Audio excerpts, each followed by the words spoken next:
Oasis Audio presents The Undoing of Saint Silvanus by Beth Moore. Read for you by Shannon Mcmanus. To my dear friend and co-laborer, Evangeline Williams, a gorgeous gem washed onto Houston shores by the horrors of Hurricane Katrina. God knew we wouldn't have wanted to miss you for anything in this world. This book is the fruit of your prayers, your faith, your hugs, and your constant encouragement. I love you. Prologue. Christmas Eve, 1921. Reverend R.J. Brashear dipped the bread into the wine. He lifted his chin and stared at the stained glass image of Jesus, the rocking boat, and the daring disciple. Then he took the bread. Not a single ear was open when the gun went off. Chapter 1.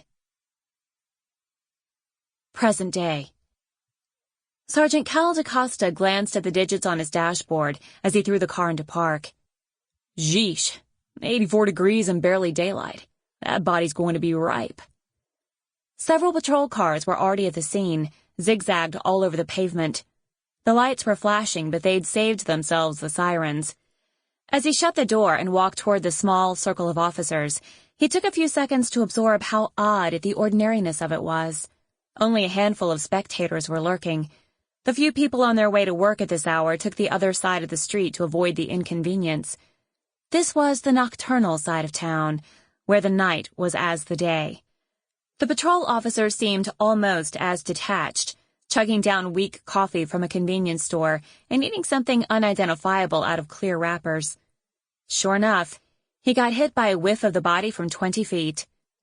How do you guys do that? Morning, Sarge. How do we do what? How do you eat with that smell? Can't you taste it?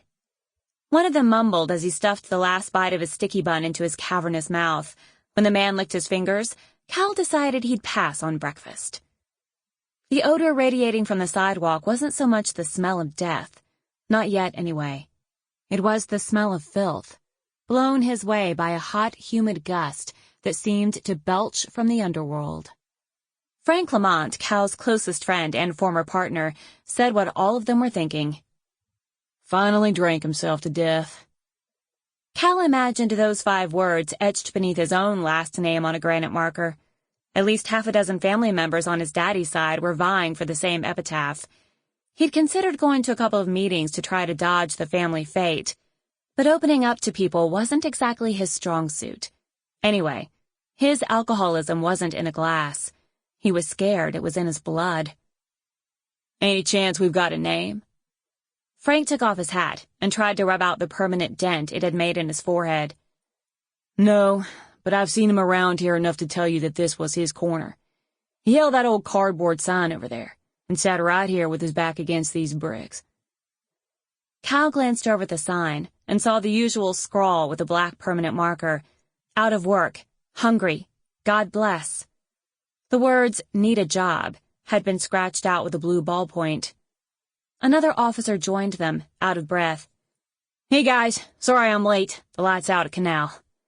Frank nodded at him and continued. To tell you the truth, I've seen him passed out in that alley as many times as I've seen him awake. I'm not sure how anybody could tell he was dead. But he was dead all right. He'd probably been dead a long time. His lungs were just the last to know. He had that look a person gets when he's tried too long to make friends with the sun and enemies of his organs. Concrete made a poor cushion no matter how drunk you got. Cal squatted down beside the crumpled corpse, gave a firm grip to the right shoulder, and turned him face up. The eyes were half open, and the teeth were almost as dark as a rotted pumpkin. The late-arriving officer suddenly heaved and coughed until everybody still on their feet scattered like mice. Why Bully couldn't do them the courtesy of turning away when he pulled that stunt was a mystery to Cal. He said it was because he never actually vomited. He just had a weak gag reflex. Bully was a 250-pound anomaly. He had the sensitivity and the stomach of a 9-year-old girl. All of them had seen him cry on the job at least once. This was the first on the list of top 10 reasons Billy Bob LeBove was the most picked-on member of the NOPD. And, some would say, the Sample complete. Ready to continue?